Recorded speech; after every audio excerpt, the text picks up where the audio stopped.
வணக்கம். Iran US வார் இப்போ நடந்துட்டு வருது. இந்த வாரம் நம்ம நியூஸில் ஃபாலோ பண்ணிட்டு வரோம். நியூஸில் இந்த வாரை பற்றி பேசும்போது மிடில் ஈஸ்ட் அப்படின்ற பகுதி சொல்லப்படும். அதே நேரத்தில் வெஸ்ட் ஏஷியா அப்படின்ற இந்த பகுதியும் சொல்லப்படும். இந்த ரெண்டு டேர்ம்ஸையும் இன்டர்சேஞ்ச் பண்ணி யூஸ் பண்ணுவாங்க. இதனால் நிறைய பேருக்கு ஒரு குழப்பம் இருக்குது. மிடில் ஈஸ்ட் வெஸ்ட் ஏஷியா ரெண்டு பகுதியும் ஒன்றா வேறு வேறு பகுதியா அப்படிங்கிறது. இதற்கான பதிலை நான் இப்போ தரேன். வெஸ்ட் ஏஷியா அப்படின்ற பகுதியை மிடில் ஈஸ்ட்டுக்குள்ளே தான் இருக்குது.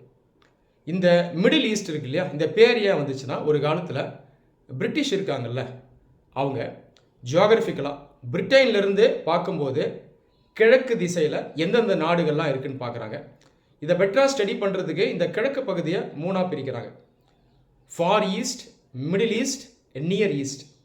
நியர் ஈஸ்ட் அப்படின்றது இந்த வெஸ்டர்ன் யூரோப் இருக்கு இல்லையா, அதாவது பிரிட்டன் இருக்கக்கூடிய அந்த பகுதி, அதிலிருந்து பார்க்கும்போது அவங்களுக்கு கிட்ட இருக்கக்கூடிய பகுதி. இங்கே ஈஸ்டர்ன் யூரோப்பியன் கண்ட்ரிஸ் இருக்கும், டர்க்கியும் இருக்கும்.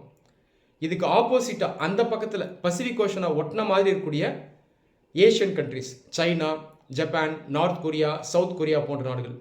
இந்த பகுதியை இவங்க ஃபார் ஈஸ்ட் அப்படின்னு சொல்கிறாங்க. ரெண்டுக்கும் இடைப்பட்ட பகுதி தான் இந்த மிடில் ஈஸ்ட். இந்த மிடில் ஈஸ்ட் அப்படின்றது பெரிய பகுதி. இந்த மிடில் ஈஸ்ட்டுக்குள்ளே 3 சப் ரீஜன்ஸை நம்ம பார்க்கலாம். ஒன்று வெஸ்ட் ஏஷியா, இங்கே தான் Iran, Iraq, Saudi, Palestine, Israel போன்ற நாடுகள்லாம் இருக்குது. இன்னொரு பகுதி நார்த் ஆஃப்ரிக்கா. இங்கே ஈஜிப்ட் பார்த்திங்கன்னா மிடில் ஈஸ்ட்குள்ளே வந்துடும். சில ஸ்காலர்ஸ் ஈஜிப்டை தாண்டி லிபியா, மொராக்கோ, அல்ஜீரியா போன்ற நாடுகளையும் மிடில் ஈஸ்டில் வைக்கிறாங்க.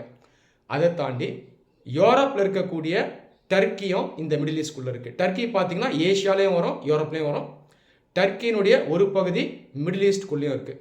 அப்போது வெஸ்ட் ஏஷியா அப்படின்ற பகுதியை மிடில் ஈஸ்ட் அப்படின்ற பெரிய பகுதிக்குள்ளே இருக்குது. இந்த ஈரான், இஸ்ரேல் எங்கே இருக்காங்கன்னா வெஸ்ட் ஏஷியாக்குள்ளே தான் இருக்காங்க. அதனால் இந்த வாரம் நம்ம டிஸ்கஸ் பண்ணும்போது மிடில் ஈஸ்ட் அப்படின்னு சொல்கிறதுக்கு பதிலாக வெஸ்ட் ஏஷியா அப்படின்னு சொல்கிறது அப்ராப்ரியேட்டாக இருக்கும். நன்றி.